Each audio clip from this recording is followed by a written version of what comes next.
Hi folks, we're going to start today talking about personalized learning. And as you know, personalized learning is the big buzzword in education today. But it actually has a long history. The idea of personalized learning arose from the idea of differentiated instruction, which has been around for 20 years or so. And both of them come from the recognition that even though we try to standardize things in schools, even though we talk about standards, kids walk into our schools bringing different things to learning. They bring different experiences, they bring different skills, they bring different talents, they bring different interests, they bring different family backgrounds, they bring lots of differences. Now, in school, we have a certain set of core knowledge and skills that we really want every kid to learn, and personalized learning recognizes that. But then, when kids walk out of our schools, they take what we've taught them in different directions, and they take different amounts of different things that we've taught them. Just as you folks are going through a real intense experience here in this workshop, and you're all going to walk out of this workshop and take different things with you. You're going to take different ideas as more important to you than maybe the other people in the workshop. And you're going to do different things with these ideas. Now, kids do exactly the same thing when they walk out of a classroom or your school or your library presentation or whatever.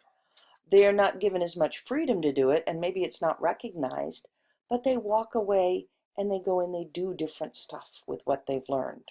So that personalized learning tries to recognize these facts and adapt to them. Okay, so when we look at the next thing, there we go. Why should we personalize learning? Well, like we said, students learn in so many different ways. And we just have to recognize that. And originally we recognized some differences in students, and what we did is we put them in ability groups. And we said, you are the slow group, you are the medium group, and you are the fast group, even though we gave them nice names like the red birds and the bluebirds and the crows, whatever. But ability grouping is a bad idea for kids. It's particularly bad for the kids in the lower groups, because kids learn real quickly what group they belong to, and it limits what they believe they can learn. It limits, we have lots of evidence showing that it limits what teachers expect them to be able to do. But also, surprisingly, it's not that great for the kids in the top groups either. One good thing is that if kids are like in a special gifted program or something, they often get to do a lot of this personalized learning and project-based learning that we're going to talk about today. But that's something all kids need to be able to do. And also, when kids are in a top group, they're often very nervous about falling out of that top group. There tends to be this feeling that the most important thing in the world is performing well so you stay at the top. And that turns out not to be so great for the top kids either. So ability grouping was one attempt to deal with the differences in children, but it only dealt with one difference, and it didn't deal with it very well. Another reason to personalize learning is that motivated students are easier and more fun to teach. And when kids get to personalize learning and get to make choices, remember what we talked about in motivation. If you feel a locus of control, if you are able to do things that tie to your interests, if you're able to establish relationships, if you're able to find things that you believe have utility or instrumental value, all of these things that go with your self-image and your self-concept, all these things motivate students and are part of personalized learning. So motivated students are just easier and more fun to teach. Another reason is because students often surprise us when they connect their learning to their lives. And you just watched a video about her students surprising Shelley Wright when they made connections to real life. And this happens a lot. And finally, because no student should ever have their opportunities to learn limited by somebody else's idea of what they're capable of. However, the current trend in personalized learning has two origins and two very different visions. And over here on the left, you see one origin of what's going on in personalized learning right now. At the top, you see B.F. Skinner's teaching machines being used in a classroom in the 1950s. And if you look at the picture right under it, in a classroom with personalized learning in today's world, doesn't look all that different, does it? Sure, they're computers instead of boxy learning machines, but there's not that much difference. And in fact, in Henry County, they're working on personalized learning, as many of you know, and one of the very first middle schools to try it out, tried out this personalized learning vision with computers and all that personal tracking and everything, and that's all they did, and they found out that doesn't work. And I really admire the principal of that middle school, because at the end of the year he said, boy, we got to change this. We tried this and it didn't work. And the video you watched from Summit Learning is exactly this model. Now, the other model of personalized learning derives from John Dewey's work on project learning way back at the turn of the last century, in the 1900s, early 1900s in Chicago, with his Chicago Lab School. And there's a picture of Dewey, just in case you wanted to know what he looked like. And in that model of personalized learning, the learning is project-based, it's personalized to students' interests, and the real question here is, who does the personalizing? On the left here, the B.F. Skinner model with the computers, basically the computer program is in charge of the personalizing.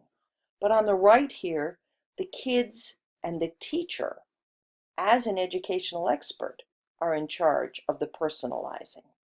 Now, both of these things have their uses, okay?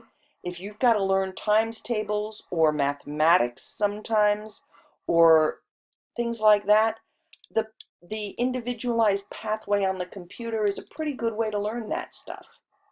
But I maintain that 9 times out of 10, and even if you use the computerized personal learning, it has to be folded into the kind of learning on the right, which is adapted not just to where the student is right now according to the data on the computer, but to the student's interests and excitements and lives and connections. Next time, not this meeting, but next time we're talking about communities, and it's the teacher who is the artist and the expert and the scientist, and above all, the clinician who knows how to put all this together.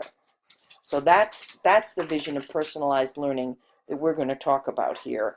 And honestly, that's the one that makes learning exciting and has worked really well. The Summit education people of the world who try to sell you stuff would like you to believe that all you need is their computer programs. And like I said, that works for learning some very rote kind of stuff, but it doesn't teach kids to think and to plan and to work together and all those other things that are so important. Okay, how can you personalize learning?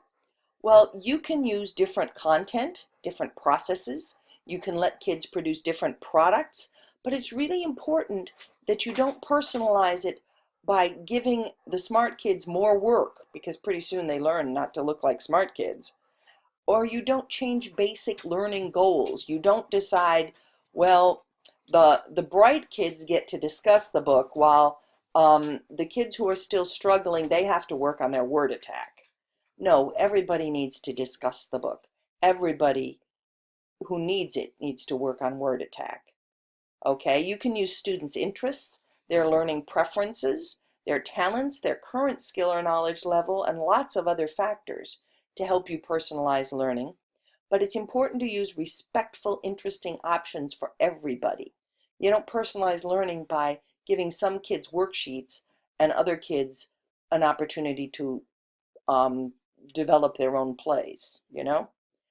You start small. Personalizing learning is a lifelong process. And that's the hard thing when all of a sudden the school system rolls out a big initiative. But just like learning to teach, learning how to personalize takes forever, and you got to start one place. And personalized learning requires an enormous amount of planning on the part of the teacher. And I think school districts don't recognize that because they don't give teachers time to do that. It's one thing to plan one thing to do with everybody, and it's another thing to plan options and paths and choices. And it's a lot more work, frankly. Okay. But not only do you do all that planning, but when you personalize learning, you have to learn to be spontaneous. You have to learn to take suggestions from your kids. And again, Shelley Wright's video was a great introduction to this. So she's planning, but she's also listening to her kids, and they took her off someplace she had no idea she was going. Okay, what personalized learning is not? We've already talked about the fact that it's not ability grouping or tracking, and that's really important. But it also doesn't limit or restrict anyone's opportunities to learn. It isn't figuring out one way to teach all the regular kids and then making adaptations for the special needs kids. But it's not having to make an IEP for every kid either. Again, the Summit video would have you think that you have to have a computer to handle this because every kid needs the specially diagnosed path. That's not true. You give kids options and choices, and you keep an eye on them, and you give them checkpoints, and there's a few kids you got to watch and nudge, but most kids are pretty good at figuring out how to learn something if you give them the opportunity to do so. So, principles for personalizing instruction. Here's how you do it. You teach and assess in multiple ways, using multiple formats. That means that you don't have one way to learn something. You have books, but you have videos, you have mini lectures, you have hands-on stuff, you have computer programs, you have group and individual projects, because some kids work better in groups and some kids work better as individuals, and both types of kids need to learn how to do the other one sometimes. You sit down personally with kids that are struggling. You have it in your class. If they're learning something in particular, you roam around when they raise their hand and say, I just don't get this, Mrs. So-and-so. Well, then you help them. And you do the same things in your libraries.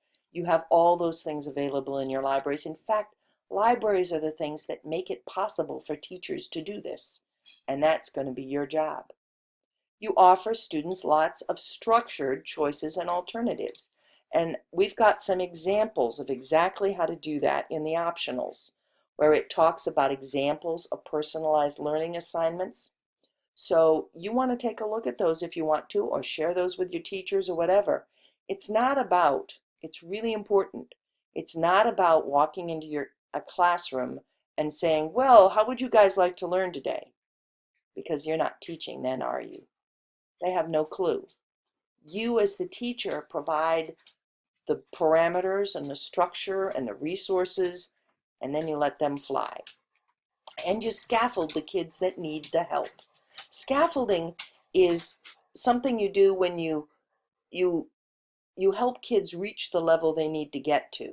So let's say something really simple. Let's say that you're going to do an information search activity in your library, and you're going to have kids look up and do biographies of their favorite music stars, okay?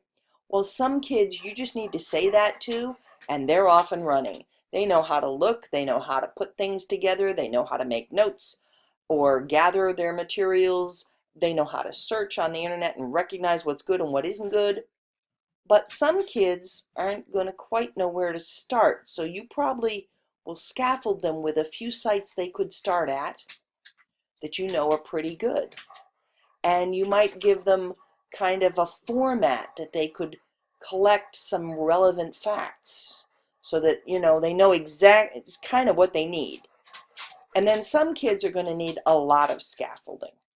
And these are the kids that you're going to go and sit next to some. These are the kids you might, one way to scaffold kids really well is let them work in partners, because their partner can help them, okay? As much or as little as they need. And that's the cool thing about scaffolding. You only do as much as they need. So for some kids, that website is enough. some kids you might say to everybody, well, I've got kind of a basic outline if you want to work to fill that in. And only some kids are going to use it. And then on the other end, you might have some different formats for producing this report or whatever they're doing, so that some kids could record stuff, some kids could just fill out a big chart, some kids could make a poster with balloons on it, talk balloons that have all their facts in it. There's a lot of different ways to do it. Okay, and what we just talked about is also a multi-level assignment. Some kids are going to get the basic facts about that music star, and that's enough for them.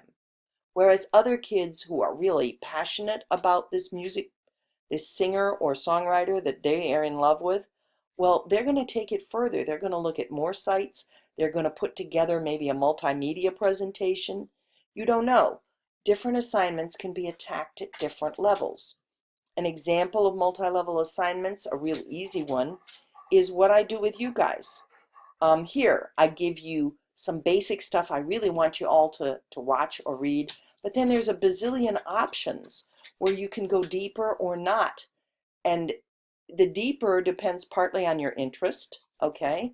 Partly on the amount of time you have, and partly on your life circumstances this weekend, okay? And that's okay. You allow or encourage do-overs. This is called learning to mastery. So that for personalizing instruction, if you try it once and you don't make it, fine, let's do it again. Let's patch it up. That's really important too. And it's an example of that is a class I'm just starting on Monday. And they have self-assessment quizzes in that class built into the learning modules. But they can take the quiz as often as they want to until they get it. And those are so much more useful than giving quizzes, especially to college students, but to anybody, honestly. Because with the self-assessment quiz, if they don't get it right, it tells them which questions they didn't get right, and they go digging back into the material to find the answer. So they learn what you want them to learn. How much better is that than taking a quiz and getting maybe 6 or 7 out of 10 and feeling like you failed and stopping there? Because you're not going to go back and look if you can't take it over. Principles for personalizing instruction, including letting kids become the experts and recognize, celebrate, and share whatever they do and create and find. Again, Shelley Wright was a wonderful example of that. Start small. I'm going to say that again. You don't personalize everything in your library right away. You already personalize one really important thing. You know how to help people find books they want to read that they can read. That is personalized instruction. So the next thing you do might be a little thing, okay? That's all right. And one more thing, listen to the students. Again, Shelley Wright's video was a wonderful example of this. If we sit back and we invite the students to talk to us, you have to invite them because they're not used to being listened to in school or most places, but especially in school. So you have to invite them, and you invite them by asking them to write or asking them to draw. Okay, Shelley Wright was talking to older kids, right? But if I was talking to first or second graders, I might ask them to draw a picture of what they wish school looked like instead of having to write. I might just let them talk.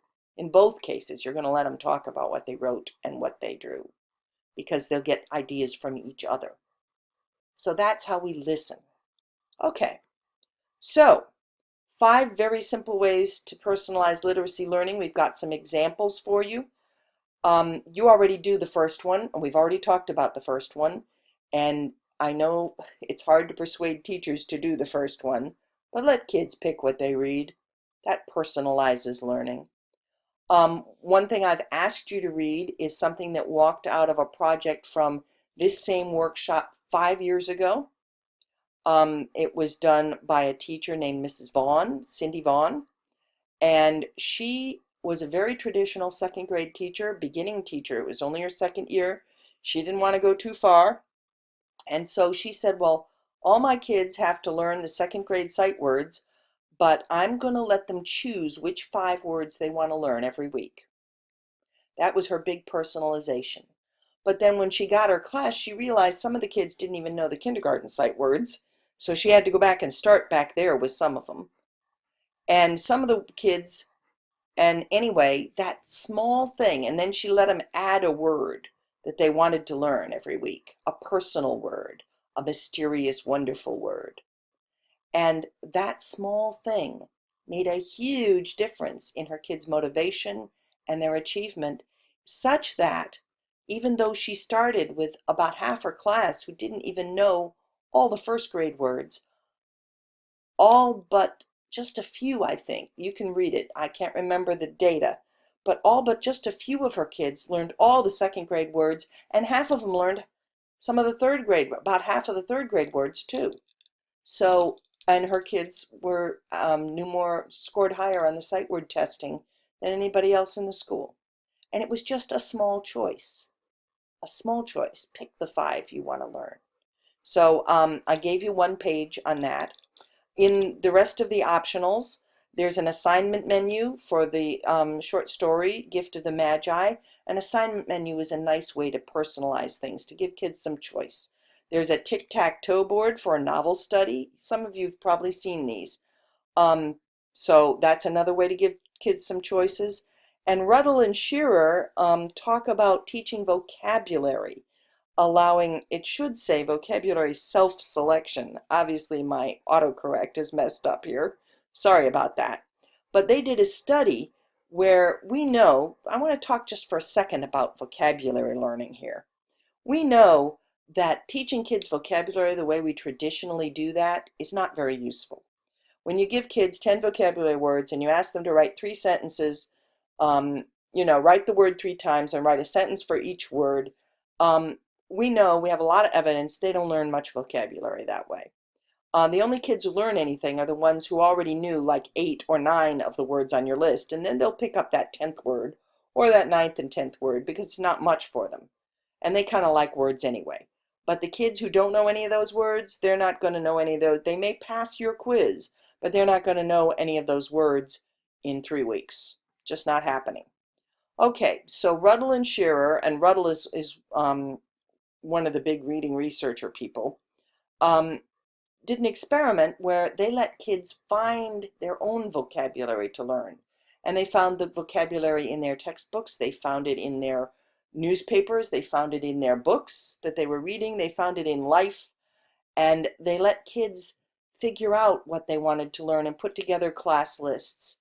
And the kids learned a lot of vocabulary because, again, it was personal, it was meaningful, it was their choice. And that's a research study done on that. It's a great study to share with teachers.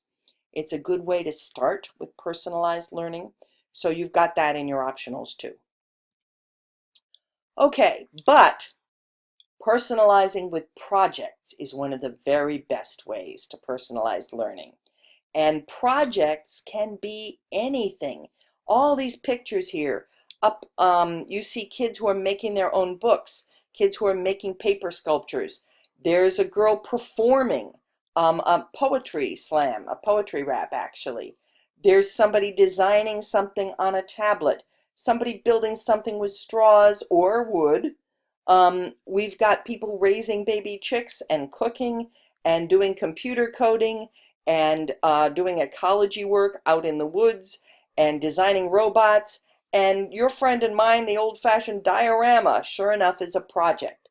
So I want you to broaden your notion of projects.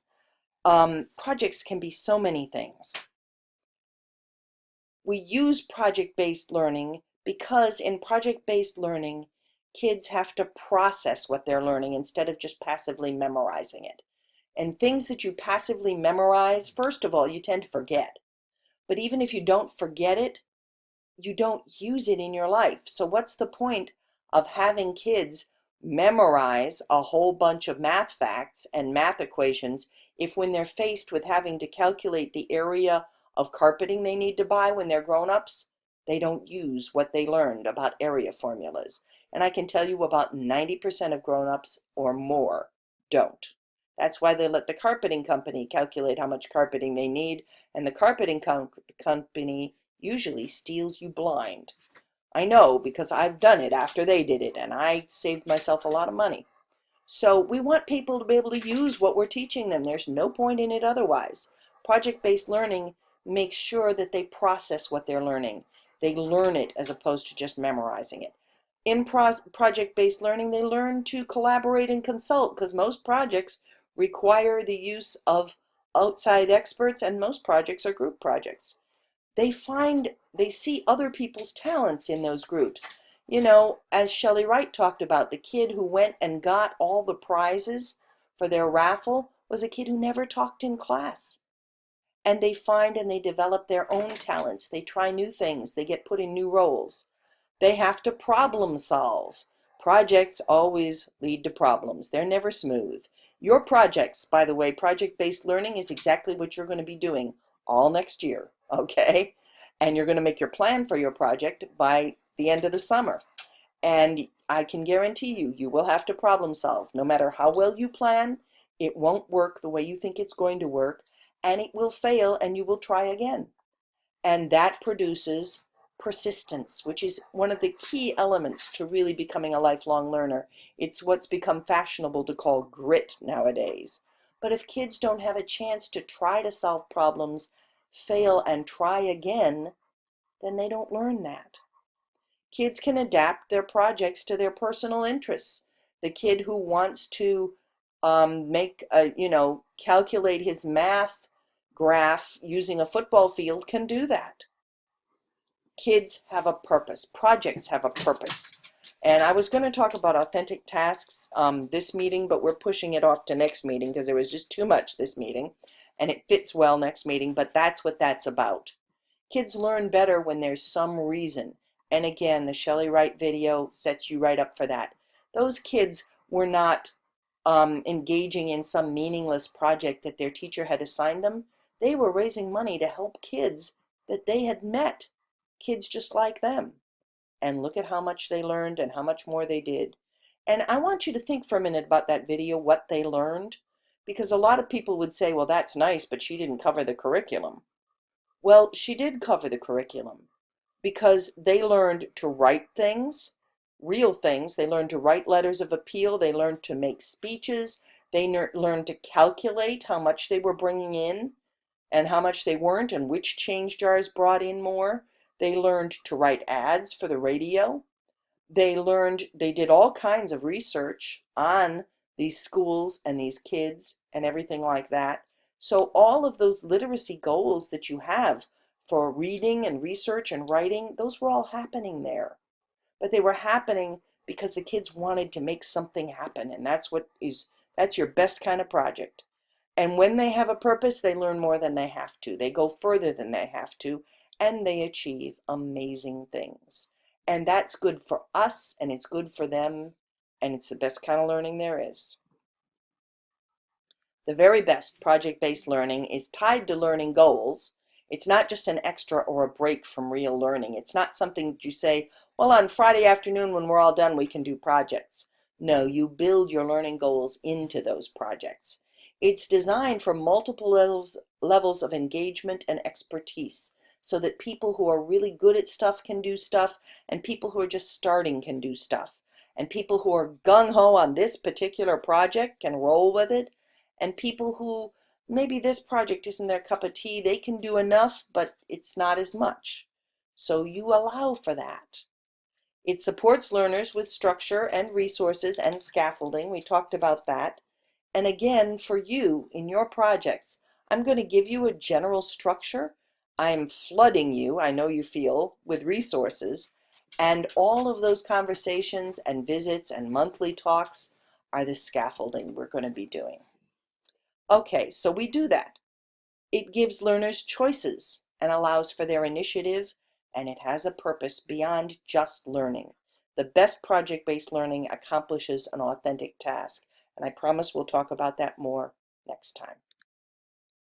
Okay, so what do I've been talking a lot about personalized and project-based learning in schools. What do they look like in the library? Well, they look like makerspaces and library centers. And so the second piece of what we're looking at today and you've got a lot of great videos and a lot of great resources to look at it with, is about makerspaces and centers.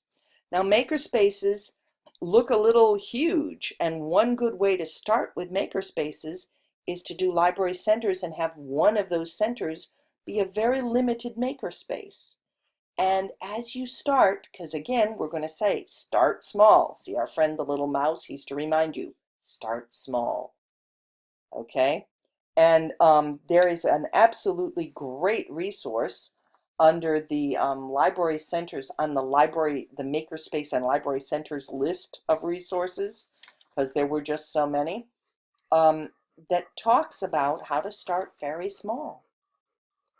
And that's okay. You just nudge away at it. A lot of you have talked about resistance in your schools and with your teachers. Well, teachers are resisting because it looks huge. It looks painful. It looks like, oh my God, I have to start all over again and I have all these lesson plans. And okay, so help your teachers start small. Think of one little way that they could personalize learning. One little way they could put a project in one of their favorite units. One little way that they could take a project that maybe is kind of just a make-work school project right now and give it some real purpose.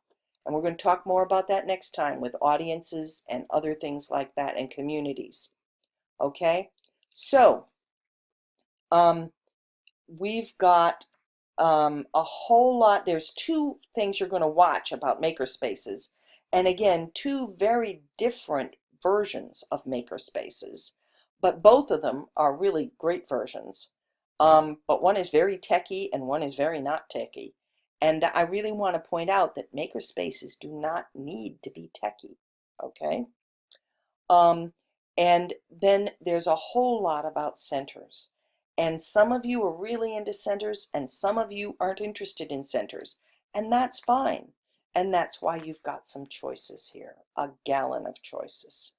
So anyway, that's what we're doing, and that's what you've got waiting for you this time, and when we come back, we'll talk about them. Okay?